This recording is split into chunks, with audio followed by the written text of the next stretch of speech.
King David ruled for 40 years. Then he died, and his son Solomon began to rule over Israel. God spoke to Solomon and asked him what he wanted most that God should do for him. Solomon asked that God would make him very wise. This pleased God, so he made Solomon the wisest man in the world. Solomon learned many things and was a very wise ruler. God also made him very wealthy. In Jerusalem, Solomon built the temple for which his father David had planned and gathered materials. People now worshiped God and offered sacrifices to him at the temple instead of at the tent of meeting. God came and was present in the temple, and he lived there with his people. But Solomon loved women from other countries. He disobeyed God by marrying many women, almost 1,000 of them. Many of these women came from foreign countries and brought their gods with them and continued to worship them. When Solomon was old, he also worshipped their gods. God was angry with Solomon because of this. He said that he would punish him by dividing the nation of Israel into 2 kingdoms.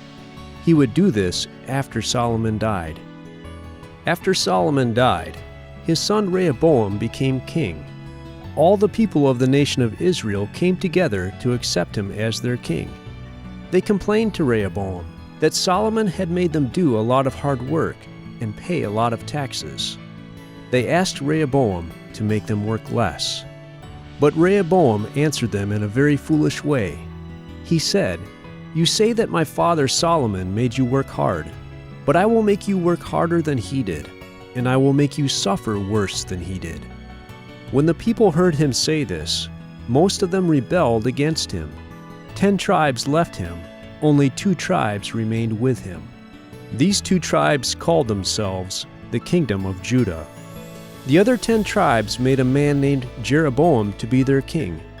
These tribes were in the northern part of the land. They called themselves the Kingdom of Israel. But Jeroboam rebelled against God and caused the people to sin. He built 2 idols for his people to worship. They no longer went to Jerusalem in the Kingdom of Judah to worship God at the temple. The kingdoms of Judah and Israel became enemies and often fought against each other. In the new kingdom of Israel, all the kings were evil. Many of these kings were killed by other Israelites who wanted to become king in their place. All of the kings and most of the people of the kingdom of Israel worshipped idols. When they did this, they often slept with prostitutes and sometimes even sacrificed children to the idols. The kings of Judah were descendants of David. Some of these kings were good men who ruled justly and worshipped God. But most of Judah's kings were evil.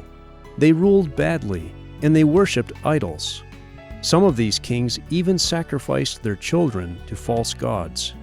Most of the people of Judah also rebelled against God and worshipped other gods.